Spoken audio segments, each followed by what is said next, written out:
Assalamualaikum warahmatullahi wabarakatuh, sahabat Ridho Ilahi Channel yang dimuliakan Allah. Berikut kisah Sayyidina Umar bin Khattab membagikan BLT dan terapkan subsidi tepat sasaran. Pada tahun 18 Hijriah atau 639 Masehi, umat Islam memiliki memori duka yang mendalam, yakni wabah mematikan yang dikenal dengan Ta'un Amwas. Ta'un Amwas ini melanda negeri Hijaz pada masa pemerintahan Sayyidina Umar bin Khattab. Bersama dengan wabah itu pula, Sayyidina Umar harus menghadapi masa paceklik yang dalam buku-buku sejarah dikenal dengan Amur Ramadah. Ibnu Katsir melaporkan saat Amur Ramadah, paceklik melanda negeri Hijaz selama 9 bulan lamanya. Banyak rakyat yang mati kelaparan. Dinamakan Amur Ramadah, secara bahasa berarti tahun kerikil, karena hujan tidak turun dalam waktu yang cukup lama hingga tanah menghitam seperti warna kerikil. Kerikil dalam bahasa Arab diartikan Ramadah. Ada pula yang mengatakan karena pada tahun itu angin berhembus membawa debu-debu seperti kerikil yang berterbangan. Hidup sebagai pejabat tertinggi tetap membuat Sayyidina Umar ikut berempati dan merasakan apa yang rakyatnya alami ketika itu. Dikatakan, jika sebelum masa paceklik, Sayyidina Umar biasa mengkonsumsi susu dan roti. Pada tahun susah ini, Sayyidina Umar bin Khattab hanya memakan roti diolesi cuka dan minyak. Tak pernah ia makan sampai kenyang. Sampai-sampai badan Sayyidina Umar kurus dan warna kulitnya menghitam. Semua orang sampai khawatir akan kesehatan sang khalifah yang semakin memburuk. Dari Ibnu Katsir, Kitab Al-Bidayah wan Hinayah, tahun 1997. Ibnu Sa'ad dalam Tabaqatnya mencatat, pada masa Amur Ramadah, Sayyidina Umar sangat khawatir dengan keadaan rakyatnya. Ketika setiap selesai menjadi imam sholat isya di masjid, ia akan masuk ke rumah dan terus melaksanakan sholat sampai akhir malam.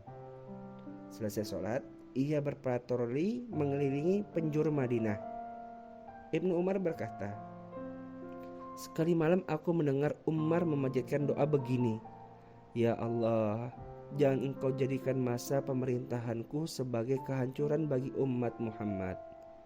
Dari Ibnu Sa'ad At-Taqabat Al-Kubro tanpa tahun, juz 3 halaman 312.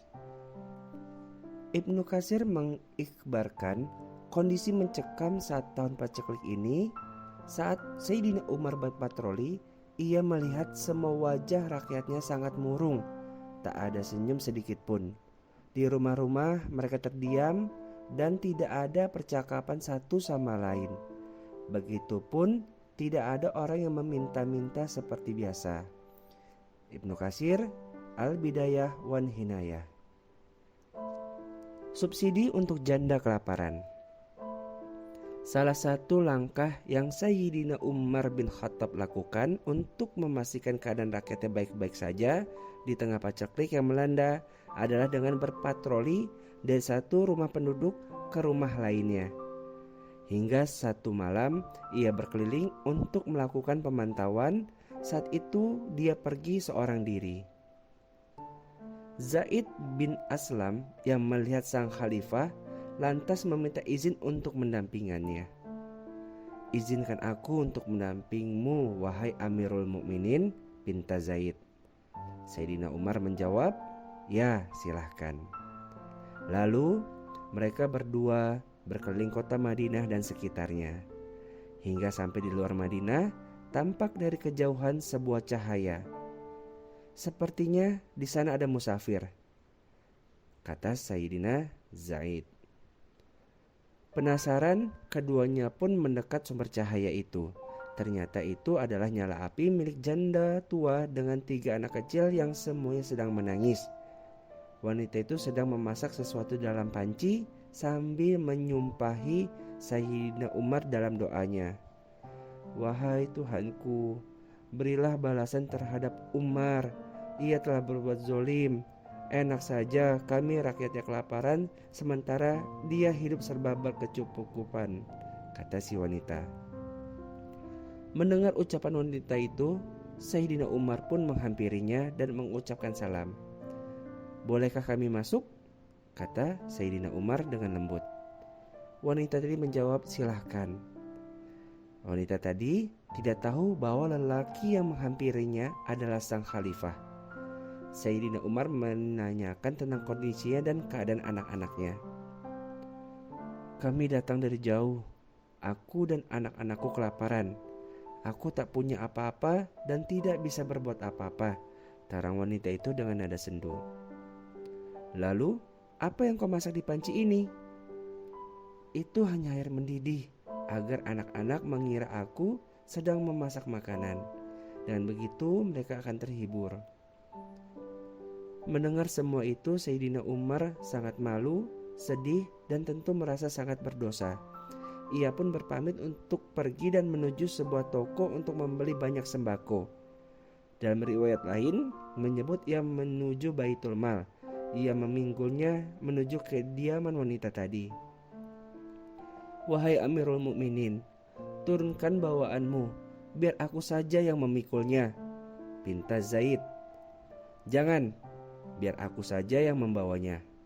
Anggap saja aku sedang memikul dosa-dosaku, juga semoga menjadi penghalang dikabulkan doa wanita itu tadi," tegas Sayyidina Umar.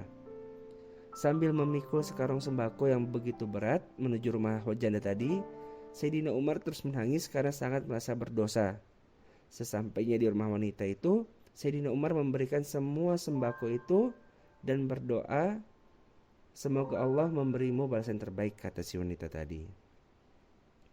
Tidak hanya sampai situ, Sayyidina Umar pun ikut memasakkan untuk mereka. Setelah makanan siap, Sayyidina Umar mempersilahkan mereka untuk menikmatinya. "Silakan, sekarang kalian semua bisa makan," kata Sayyidina Umar tersenyum melebar melihat wajah-wajah mereka yang tidak lagi murung.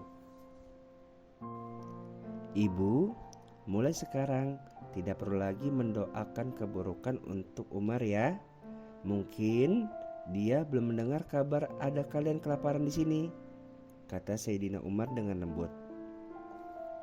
Dari kisah Sayyidina Umar dengan wanita janda itu dapat dipetik hikmah.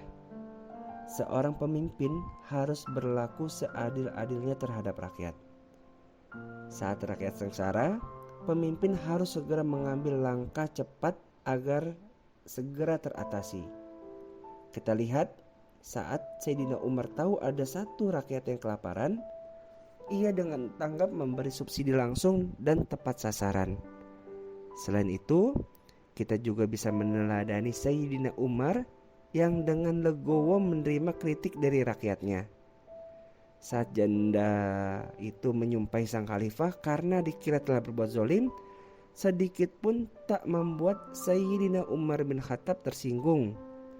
Ia justru menjadikannya sebagai bahan evaluasi untuk dirinya. Wallahu a'lam. Assalamualaikum warahmatullahi wabarakatuh.